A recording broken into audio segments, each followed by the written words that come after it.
తండ్రులు కానిస్టేబుళ్లు, ఎస్ఐలు, సిఐలు లెక్క కొలువు చేసే పోలీస్ స్టేషన్ల వాళ్ళ కొడుకులు, బిడ్డలు పై అధికారులు లెక్క డ్యూటీలు ఎక్కిన ఇన్సిడెంట్లు ఇదివరకు మస్తుగా చూసినాం కదా.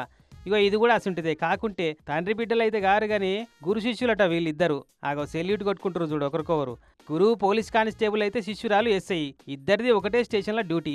రంగారెడ్డి జిల్లా మొయినాబాద్ పోలీస్ టౌన్లో కళ్ళ ముంగట అవపడుతున్న రియల్ స్టోరీ ఇది. స్టేషన్లా కానిస్టేబుల్ కొలువు చేస్తున్న గురువు పేరు లాలియా నాయక్ అట. ఇదే స్టేషన్కు కొత్తగా ఎస్ఐగా అపాయింట్ అయిన ఈ మేడం పేరేమో జబీనా బేగం అట. అప్పట్లో ఓ 10 ఏళ్ల కిందట ఈ మేడం ఇంటర్ చదివేటప్పుడు ఈ సారేమో కాలేజీ లెక్చరర్గా కొలువు చేసుకుంటా ఇంగ్లీష్ పాఠాలు నేర్పేటోడట. ఇక అప్పుడే ఈ జబీనా బేగం కూడా చదువు నేర్పిండట. ఇక చదువు నడిమిట్లనే ఆపేస్తున్నాం, మాతో అయితలేదని ఈమె పేరెంట్స్ అనుకుంటుంటే ఆ సంగతి తెరక చేసుకొని ఇంటికి పోయి అట కాదు, ఆడపిల్లలంటే ఏం తక్కువలు కాదు, మొగోళ్ళతో సమానమే, వాళ్ళకు కూడా అవకాశాలు బొచ్చడు ఉంటాయి, మీరు చదివిస్తే మంచిగా చదువుకుంటారని నచ్చ చెప్తే సరేనని చదివిపించిరట.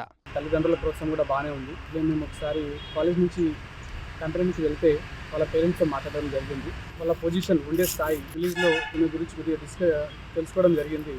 సో క్లాస్లో యాక్టివ్ ఉండడం, ఇలా ఏమైనా ఎగ్జామ్ పెడితే ఎగ్జామ్లో కూడా మంచి స్కోర్ చూపెట్టడం. ఇంటర్ వరకు అంతవరకు నాకు బాగానే సబ్జెక్ట్ విషయం తెలుసు. ఇంటర్ తర్వాత డిగ్రీ ఇక్కడ సిటీలో చేయడం, తర్వాత ఈ విధంగా కోచింగ్ తీసుకుంటూ అన్ని విధాలుగా హార్డ్ వర్క్ చేసుకుంటూ ఏమైనా డౌట్ ఉంటే 1కి 2 సార్లు సార్ వాళ్ళని అడిగేది.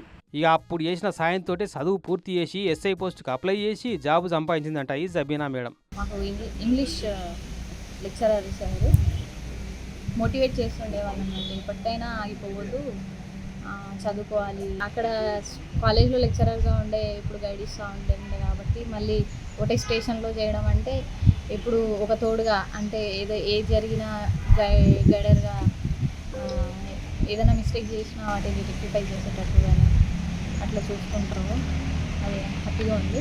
కానీ 10 ఏళ్ల కిందట సార్ అనుకుంటా సెల్యూట్ కొట్టిన ఆమెకే మేడం మేడం అని ఉల్టా సెల్యూట్ కొట్టే లెవెల్కి ఎదిగిందంటే గ్రేటే కదా. గురువును మించిన శిష్యురాలు అనిపించుకుందన్నట్టు మొత్తానికి.